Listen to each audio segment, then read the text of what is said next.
বাড়িওয়ালার টাকা ও গয়না চুরি করে ধরা পড়ল ভাড়াটে।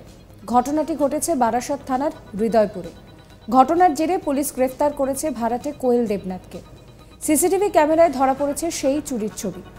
মালিক অনামিকা দাস বলেন যে কোয়েল নিজেকে ছাত্রী পরিচয় দিয়ে ভাড়া নিয়েছিল। বাড়ির মালিকের নিজের 2 সন্তান বিশেষভাবে সক্ষম, তাই একলা মেয়েটি বাড়ি ভাড়া খুঁজছে যখন জানতে পারলেন খুব মায়া হয়েছিল। মেয়েটিকে খুব বেশি চেনাশোনা ছাড়াই বাড়ি ভাড়া দিয়ে দেন। জানান তার বাড়িতে মেয়েটি নিরাপদ আশ্রয় থাকতে পারবে। মেয়েটির ওপর এমন মায়া পড়ে গিয়েছিল যে বাড়ির যে ভাড়াটা তিনি দিচ্ছেন না সেটা নিয়েও কিন্তু তাকে কখনো চাপ দেওয়া হয়নি। পরে সেই ভাড়াটের জন্যই সর্বশান্ত হতে হলো। মাঝে মধ্যেই চুরি হতে থাকলো সোনার গয়না, মূল্যবান জিনিসপত্র। শেষ পর্যন্ত সিদ্ধান্ত নিলেন লুকিয়ে সিসিটিভি ক্যামেরা লাগাবেন। আর তারপর সমস্তটা পরিষ্কার হলো, স্পষ্ট হলো যে কে চুরি করছে।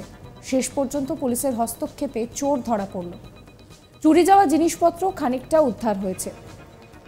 গোটা ঘটনায় বাড়ির মালিক অনামিকা দাস তিনি নিজেই কিন্তু পুরো বিষয়টা জানিয়েছেন। শুনুন সেই অভিজ্ঞতার কথা। এক ভোকার আমার বাড়িতে ভাড়া দেওয়া হয়। ভোকার একটা ভাড়াটিয়া নিয়ে আসে। এই ভাড়াটিয়া হলো গিয়ে এই কোয়েল দেবনাথ বলে, তার identity proof, Aadhaar card, pan card, I card সমস্ত আমাকে দেওয়া হয়। আমি ঠিক আছে, ও ব্যারাকপুর যে সারদা আশ্রম যে আছে ওখানেও পড়াশোনা করেছে। এখন বর্তমানেও 11 ক্লাস পড়ছে। এটা দেখলাম, আইডেন্টি প্রুফ সব সঠিক, সেটাও দেখলাম। ওখানে খুঁজলাম যে হ্যাঁ ওখানে পড়াশোনা করতো, ঠিক আছে। মেয়েটি 18 বছর, তখন 1 মাস হতে বাকি ছিল। এবং মেয়েটি আমাকে যেটা জানিয়েছে যে ও অনাথের মতনই আশ্রমে মানুষ হয়েছে এবং ওর মা ওকে ফেলে দিয়েছিল, অন্য লোকের সেখানে ভর্তি করিয়েছে।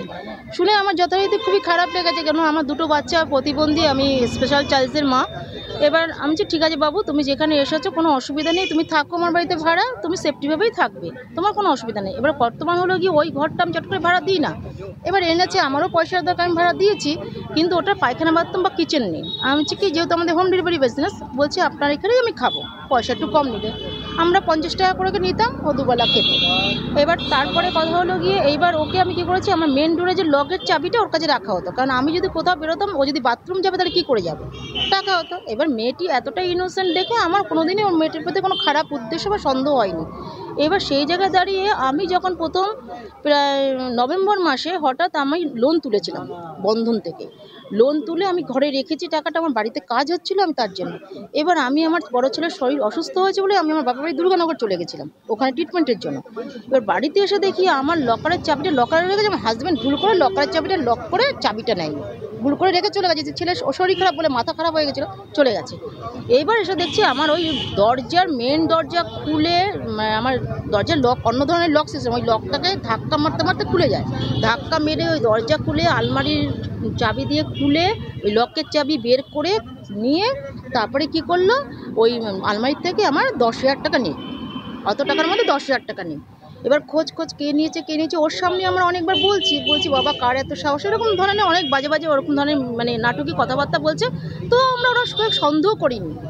ফের আমাদের গত 1.5 মাস আগে, মানে কালী পুজোর 4-5 দিন পরে আমি মধুর ফাইন্যান্সে আমার সোনার আংটি, আমি এগুলো বন্ধক দিয়েছিলাম, তো সেগুলো আমি নিয়ে এসে আমি প্যাকেট ধরে আমার আলমারির লকারে রেখেছি। এবার লকারের চাবিটা আমার ওয়ার্ডরোব বক্স আছে, সেই বক্সের মধ্যে রাখা হয়েছে। ও সেটা মনে হয় কোনো সময় দেখেছে বা কিছু করে ওই ওয়ার্ডরোবের বক্সের চাবিটা নিয়ে যেই আমি বাইরে বেরিয়েছি, ও ওখান থেকে ওই থেকে সোনাগুলো সব নিয়েছে। আমার বাউটি, কানপাশা, হাতের চুল পাশা, মানে আংটি যেটাকে বলা হয়, সেগুলো সব নিয়েছে। মানে 7 ভরি হলো গিয়ে আমার আংটিটার, আর হলো গিয়ে কানপাশা যেটা আছে ওটা 8 আনার মতন, দুটো মিলে। এখন মেয়েটি বুধবার দিন আমি কী করলাম না, তারপরে আমি সন্দেহ করলাম যে মেয়েটি হতে পারে। একের পরে এক আমার বাইরের থেকে লোক আসে না, তখন আমি লুকিয়ে সিসিটিভি লাগালাম। আমি তাদেরকে জানিয়ে দিলাম যে এই ব্যাপারের জন্য আমি সিসি ক্যামেরা লাগাচ্ছি। তারা বলছে কোনো অসুবিধা নেই, আমি গুপ্তভাবে লাগাবো যেন কারোর চোখে না পড়ে। গুপ্তভাবে লাগানো হতে মঙ্গলবার দাগলিয়েছি, বুধবার দিন আমি ইচ্ছাকৃতভাবে আমি ঘরটা ওইভাবে আমি লক আর চাবি দিইনি, আমি ওইভাবে করে আমি বললাম যে 2 দিনের জন্য আমি বাপের বাড়িতে যাচ্ছি, আমার ট্রিটমেন্টের দরকার আছে, এই বলে চলে গেলাম। আমি 3:15 ঘর থেকে বেরিয়েছি, ও 4:48 ও চুরি করা শুরু করে দিয়েছে। আমার পুরো লকার খুলে সোনার যে গোল্ডের বক্স সব ফুটেজ আছে। তো সেই হ্যাঁ ফুটেজ আমার কাছেই আছে, দিয়ে দিচ্ছে। সে সমস্ত কিছু কি করেছে ওগুলো নিয়েছে। নিতে সঙ্গে সঙ্গে আমরা কি করেছি, ফুটেজে লাইভ দেখেছি, লাইভ দেখে সঙ্গে সঙ্গে আমরা কি করেছি, দুর্গানগরে চলে আসি, ওকে সঙ্গে সঙ্গে আমরা ধরেছি। ধরার পরে যেই ও ক্যামেরা দেখেছে ও সব সত্যি কথা স্বীকার করেছে, এবং ও এই ডাকবাংলো মোড়ে এই আদিত্য গোল্ড যে ওইখানে বিক্রি করেছে। তারা কি করেছে, 96,000 টাকার গোল্ড ওকে 37,000 টাকা দিয়ে বিক্রি করেছে, দিয়েছে উইদাউট কোনো, শুধু একটা বিলে আধার কার্ডের ইয়েতে বিলটা করেছে, ব্যাস। আর কিচ্ছু লেখেনি কত গোল্ড, তার ওজন কত, ক্যারেট, কিসের হলমার্ক, কিচ্ছু লেখেনি। এখন আমাদের বারাসাত থানা আমাদের এতটাই আমাদের সহায়তা হয়েছে, মানে আমাদের সব কিছু করে এইমাত্র বুধবার দিন মেয়েটিকে অ্যারেস্ট করে নিয়ে এসছে আমার বাড়ির থেকে, এবং এই মুহূর্তে বারাসাত থানার থেকে সব পুলিশ গিয়ে সেই দোকানের মালিক ছিলেন না কিন্তু তার কর্মচারী, ম্যানেজার যত সবাই আছে, দোকান বন্ধ করে তাদেরকে সবাইকে অ্যারেস্ট করে নিয়ে থানায় চলে এসেছেন।